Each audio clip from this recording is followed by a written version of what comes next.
সবাইকে নমস্কার।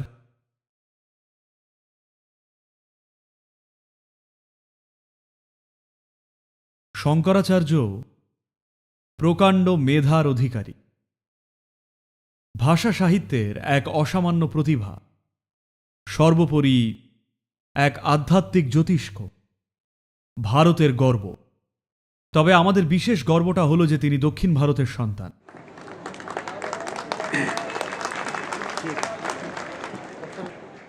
প্রজ্ঞা এবং জ্ঞানের এক অবিরাম ধারা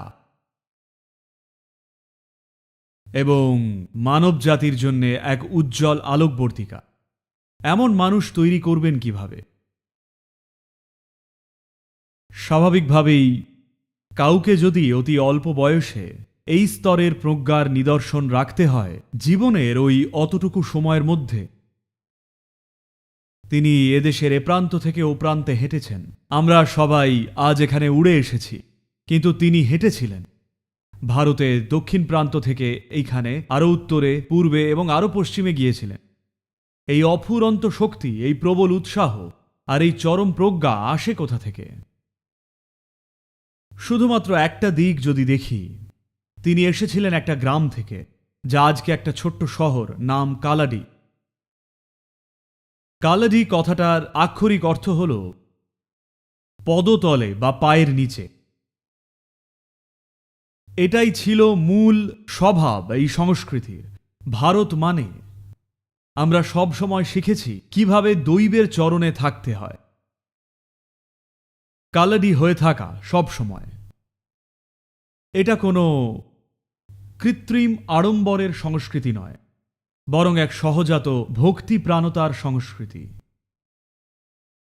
এর মাধ্যমে, শুধুমাত্র এই একটা গুণের মাধ্যমেই আমরা মহান সত্তাদের জন্ম দিতে পেরেছি। এটাই ছিল আমাদের ঐতিহ্য। এই দেশের সংস্কৃতিটাই এমন যে মাথায় চড়ে নয়, বরং চরণে থেকেই আমরা শিখেছি, চরণে থেকেই আমরা বিবর্তিত হয়েছি, চরণে থেকেই আমরা বিকশিত হয়েছি, চরণে থেকেই সারা বিশ্বের কাছে আমরা এক উজ্জ্বল আলোক হয়ে উঠেছিলাম দীর্ঘ সময় ধরে। আবার সময় এসেছে সেই সংস্কৃতিকে ফিরিয়ে আনা সেই ভক্তিপ্রাণতা আর সেই বিনম্রতাকে, যা এই সংস্কৃতিকে প্রভূত লাভবান করেছিল।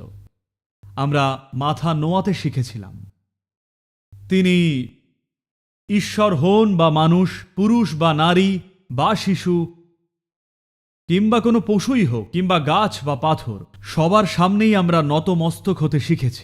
এটাই ছিল আমাদের শক্তি, এটাই ছিল আমাদের পথ, এটাই ছিল মূল প্রক্রিয়া আর পদ্ধতি আমাদের বিবর্তন আর আত্ম উপলব্ধির। আজ এই বিশ্বে এটা বোঝা খুব জরুরি যে এই সমস্ত জ্ঞান, এই এত প্রজ্ঞা কিন্তু বিশ্বাস থেকে বা আস্থা থেকে আসেনি, বরং এসেছিল আত্ম উপলব্ধি থেকে। দেখুন, প্রায় 1000 বছর আগে বা শঙ্করাচার্যের অনেক আগেই অনেকেই কথা বলেছিলেন, কিন্তু শঙ্করাচার্যের বিশেষত্ব হল তার স্বচ্ছতা, যে বুদ্ধিগত স্বচ্ছতার মাধ্যমে তিনি ব্যক্ত করেছিলেন এবং যে উদ্যমের সাথে তিনি সারা দেশে তা ছড়িয়ে দিয়েছিলেন। এ কথা আগেও অনেকেই বলেছেন। সেই আদিযোগীর সময় থেকেই বহু যোগী, বহু অতীন্দ্রিয়বাদী, বহু ঋষি, বহু সাধু এই একই কথাই বলে গেছেন। কিন্তু বুদ্ধির অসামান্য স্বচ্ছতা আর সারা দেশের কাছে তা পৌঁছে দেওয়ার জন্যে প্রবল উৎসাহ আর প্রাণশক্তি, এটাই তাকে সবার থেকে আলাদা করে দেয়।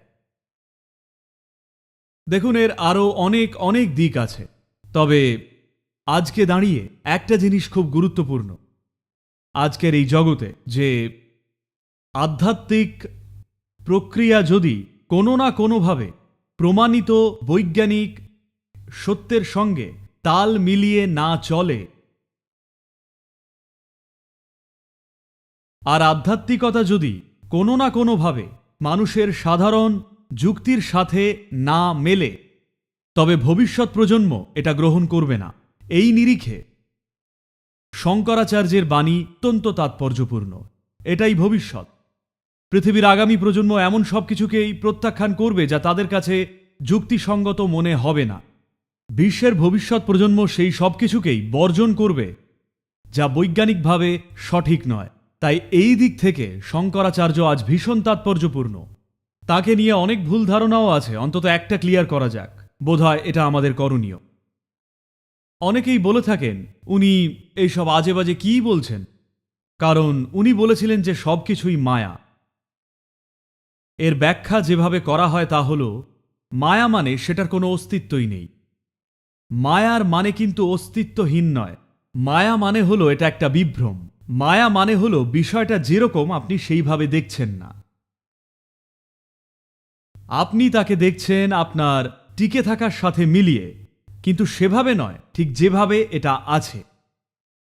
আজ আধুনিক পদার্থ বিজ্ঞান আমাদের বলছে যে এই গোটা মহাবিশ্ব আসলে একই শক্তির নেটওয়ার্ক।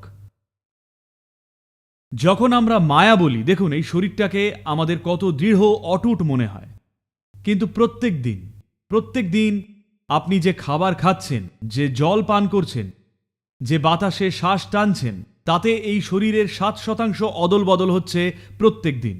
এর মানে হলো 2 সপ্তাহে আপনার পুরনো শরীর চলে গিয়ে সম্পূর্ণ একটা নতুন সিস্টেম তৈরি হচ্ছে। এই শরীরের আণবিক উপাদানগুলোর প্রায় 100%ই বদলে যায় 1 বছরের মধ্যে। এর মানে হলো প্রতি বছরই আপনার কাছে মূলগতভাবে এক সম্পূর্ণ নতুন শরীর থাকে, কিন্তু আপনার অভিজ্ঞতায় মনে হয় এটা সেই একই জিনিস। এটাই হলো মায়া।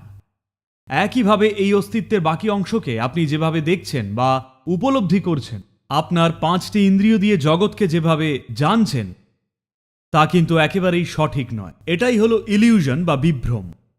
যেমন আমরা বলি মরীচিকা। আপনি যদি হাইওয়ে দিয়ে গাড়ি চালিয়ে যান, দেখবেন মনে হবে দূরে যেন কোথাও জল রয়েছে, কিন্তু সেখানে গেলে নিশ্চিত দেখবেন যে কোনো জল নেই। তার মানে এই নয় যে কিছুই ছিল না, সেখানে বিকিরণ ছিল যা এই বিভ্রম তৈরি করছিল। তো এটাই হলো মায়া।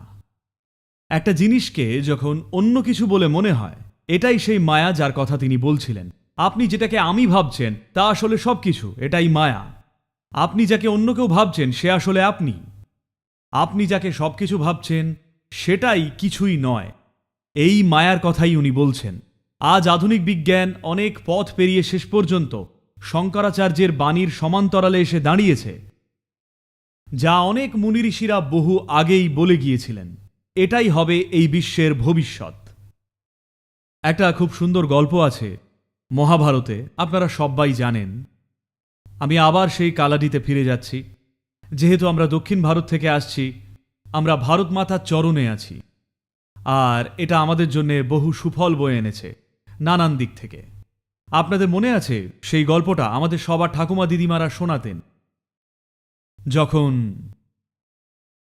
অর্জুন আর দুর্যোধন সাহায্য চাইতে গিয়েছিলেন কৃষ্ণের কাছে কুরুক্ষেত্রের যুদ্ধের জন্যে।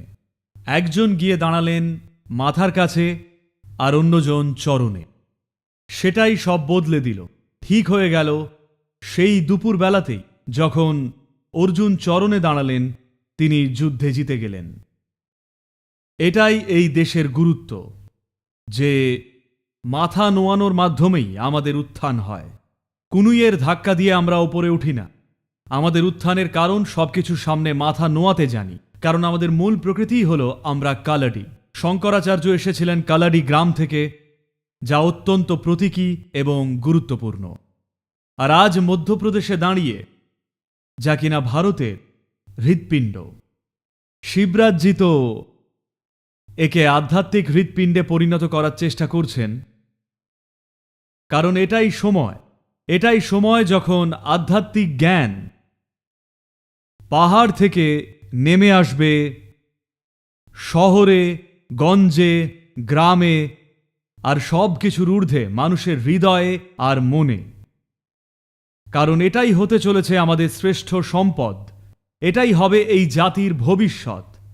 আর যদি আমরা এই একটা কাজ করতে পারি, তবে সারা বিশ্ব আসবে এই দেশের কাছে পথ নির্দেশের জন্য। আজ এটা দেখে খুব ভালো লাগছে যে আবারও শঙ্করাচার্যের সেই উদ্দীপনাকে জাগিয়ে তোলা হয়েছে, দেশের এই অংশে। আমি নিশ্চিত এটা সারা বিশ্বে ছড়িয়ে পড়বে। আপনাদের অনেক ধন্যবাদ।